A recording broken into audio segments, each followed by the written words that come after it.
રાજ્યમાં સતત ચર્ચામાં રહેતા ગોપાલ ઇટાલિયા ફરી એક વખત ચર્ચામાં આવ્યા છે। આમ તો આપણે જાણીએ છીએ કે જ્યારથી ધારાસભ્ય બન્યા છે એ છે અલગ અલગ શહેરોમાં જઈ રહ્યા છે, સભાઓ યોજી રહ્યા છે અને તેને જનપ્રતિસાદ પણ એટલું જ મળી રહ્યું છે। આ અંતર્ગત જ તેઓ અમરેલી ગયા હતા।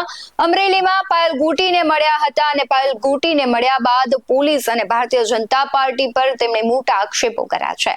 નમસ્કાર, BS9 TV ન્યૂઝમાં આપની સાથે હું ભગવતી વિશાવડિયા। આમ તો વારંવાર આપણે જોતા હોય છે કે કોઈ ઘટનાને લઈને વિપક્ષ હોય કે સત્તા પક્ષ બંને જ છે રાજકારણ કરતા હોય છે અને આવ્યું જે રાજકારણ અમરેલીમાં થયું હતું। અમરેલીના કૌશિક વેકરિયા પર જે આખી ઘટનામાં આક્ષેપો કર્યા એ બધાની વચ્ચે જ તેઓ મંત્રી તો બન્યા, પરંતુ ગોપાલ ઇટાલિયા છે અમરેલી પહોંચ્યા હતા, જનસભા યોજવાના હતા, પણ વરસાદ છે તેમાં વિઘ્ન કર્યું અને પણ જે ગોપાલ ઇટાલિયા છે તે પાયલ ગુટીને મળ્યા। આખી કેસ છે એમાં પોલીસ કાર્યવાહી શું કરી, પાયલ ગુટીએ સમગ્ર ઘટના સમજાવી અને ત્યારબાદ અમરેલીમાં જે કહેવાય છે કે ગોપાલ ઇટાલિયા છે તેમણે ધારદાર આક્ષેપો ભારતીય જનતા પાર્ટી પર કર્યા, પોલીસ પર કર્યા। આમ તો અમરેલી પોલીસ છે તેના પર અનેક વખત છે ટીકા ટિપ્પણીઓ થતી હોય છે, કારણ કે અમુક એવા કિસ્સાઓમાં જે દુષ્કર્મના કિસ્સા હતા ત્યાં ક્યાંક પોલીસ કોન્સ્ટેબલ છે તેમનું પણ નામ આવે છે।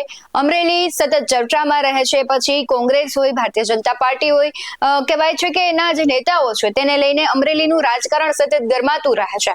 ફરી એક વખત ગરમાયું છે। ગોપાલ ઇટાલિયા ગયા, પાયલ ગુટી પાસેથી સમગ્ર ઘટના સમજી ત્યારબાદ તેમણે પોલીસ અને ભારતીય જનતા પાર્ટી પર ખૂબ મોટા આક્ષેપો કર્યા છે। તેમણે કહ્યું છે કે રાજ્યની પોલીસ અને ભારતીય જનતા પાર્ટીના અમુક નેતાઓ છે તે ગેંગની જેમ કામ કરે છે।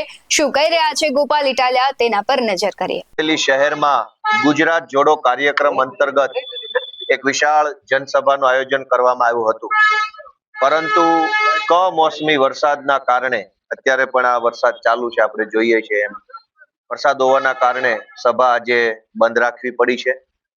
ખૂબ મોટી સંખ્યામાં અમારા કાર્યકર્તાઓ ઉપસ્થિત રહ્યા, પરંતુ સતત વરસાદ ચાલુ રહેતો હોવાના કારણે આ સભા અમે આગળ ચાલુ રાખી શક્યા નથી। એટલે હવે પછી ફરીથી નવી તારીખ અને નવા સમય સાથે અમરેલીમાં આ સભા કરવાના આયોજનનું અમે નક્કી કર્યું છે। આજે અમરેલીમાં આ સભાના માધ્યમથી ગુજરાતભરની જનતાને અમારે એવું જણાવવાનું છે કે જે રીતે વિસાવદર વિધાનસભામાંથી પરિવર્તનનો પવન ફૂંકાયો છે એ વાયા અમરેલી થઈ અને ગાંધીનગર સુધી પહોંચવાનો છે, ત્યારે ગુજરાતભરના કરોડો લોકો ચૂંટણીની રાહ જોઈ રહ્યા છે। અનેક લોકો અત્યારે જેને પણ મળીએ છે એ રાહ જોઈ રહ્યા છે કે ક્યારે ચૂંટણી આવે અને ક્યારે આમ આદમી પાર્ટીને મત આપી અને ગુજરાતમાંથી તાનાશાહોને હટાવીએ। આટલો જબરજસ્ત ઉત્સાહ ક્યારેય ગુજરાતમાં ત્રીજી પાર્ટી માટે જોવા નતો મળ્યો। લોકોના પ્રેમે આમ આદમી પાર્ટીને ત્રીજીમાંથી બીજી પાર્ટી બનાવી દીધી છે। આજકાલ લોકો મુખ્ય વિપક્ષ તરીકે આમ આદમી પાર્ટીને જોઈ રહ્યા છે, બીજા નંબરની મજબૂત પાર્ટી અને વિપક્ષની મજબૂત પાર્ટી તરીકે આમ આદમી પાર્ટીને જોઈ રહ્યા છે। એનું શ્રેય આમ આદમી પાર્ટીના સૌ સમર્થકો અને કાર્યકર્તાઓને જાય છે। જે રીતે વિસાવદર વિધાનસભાની ચૂંટણી પછી કાર્યકર્તાઓએ મહેનત કરી, જનતાએ પ્રેમ આપ્યો, એના કારણે ગુજરાતના ખૂણે ખૂણે એક એક ઘરે વ્યક્તિએ તમામ જગ્યાએ આમ આદમી પાર્ટીની જબરજસ્ત ચર્ચાઓ થઈ રહી છે।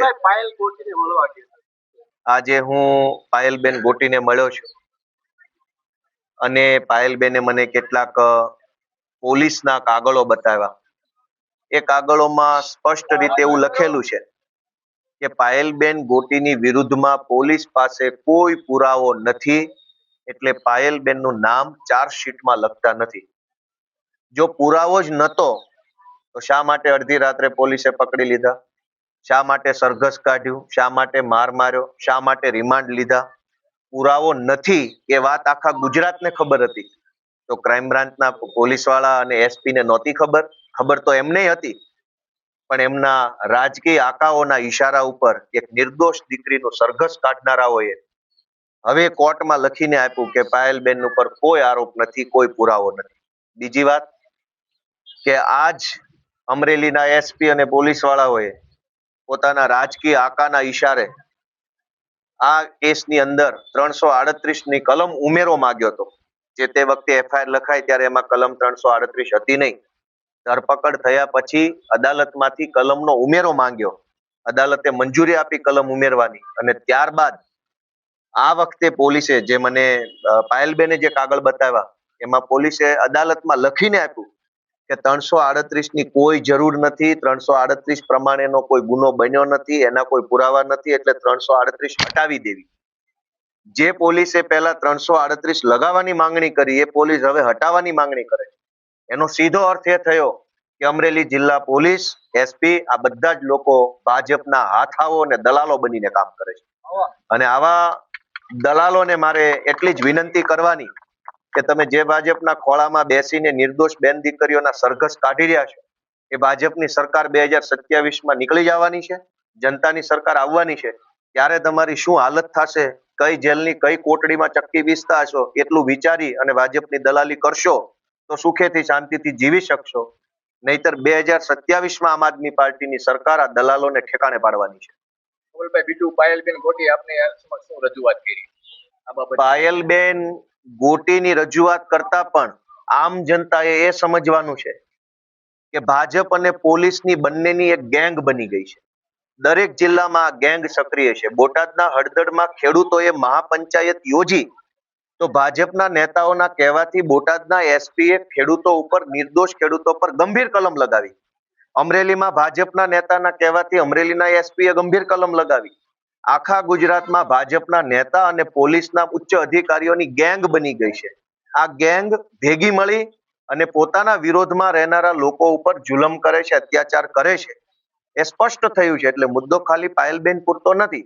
ગુજરાત આખામાં પોલીસ અને ભાજપના નેતાઓની જે ગેંગ બની ગઈ છે, આ ગેંગને ઘર ભેગી કરવા માટે જનતા આગળ આવે એવી મારી રજૂઆત છે. ગોપાલ ઇટાલિયાએ જનસભા પહેલા આખી ઘટના પાયલ ગોટી પાસેથી સમજી હતી. નકલી લેટર કાંડ મુદ્દે તમામ અત્યાર સુધીની જે કાર્યવાહી થઈ તે સમજી. ત્યારબાદ તેમણે કહ્યું કે આજે ભલે વરસાદ વરસ્યો પરંતુ આગામી દિવસોમાં ફરી અહીંયા સભા કરીશું અને જે પ્રમાણે છે અમરેલીના જે પ્રશ્નો છે તેને લઈને ફરી એક વખત ક્યાંક ગોપાલ ઇટાલિયા છે તે લડી લેવાના મૂડમાં દેખાઈ રહ્યા છે. તેમણે એવું પણ કહ્યું છે કે વિસાવદર થઈ વાયા અમરેલી ને ત્યારબાદ ગાંધીનગર પહોંચીશું. હવે 2027ની અને મહાનગરપાલિકા અને નગરપાલિકાની સ્થાનિક જે ચૂંટણીઓ છે તે પણ થવાની છે. ત્યારે ગોપાલ ઇટાલિયા ક્યાંક ભાજપને નડશે તેવું દેખાઈ રહ્યું છે. તમને શું લાગી રહ્યું છે? તે આક્ષેપો કરી રહ્યા છે, તેમાં સત્ય કેટલું છે? અને ખાસ કરીને જે ગોપાલ ઇટાલિયાનું વર્ચસ્વ વધતું જાય છે તેને લઈને તમારું શું કહેવું છે? કમેન્ટ બોક્સમાં જરૂરથી જણાવજો. આવા જ વધુ અહેવાલો સાથે ફરી મળતા રહીશું. તમે અમારી યુટ્યુબ ચેનલને સબસ્ક્રાઇબ કરવાનું, અમને ફેસબુક અને ઇન્સ્ટાગ્રામ પર ફોલો કરવાનું ભૂલશો નહીં. બાકી અવનવી અપડેટ્સ મેળવવા માટે જોતા રહો BS19 ન્યૂઝ. નમસ્કાર.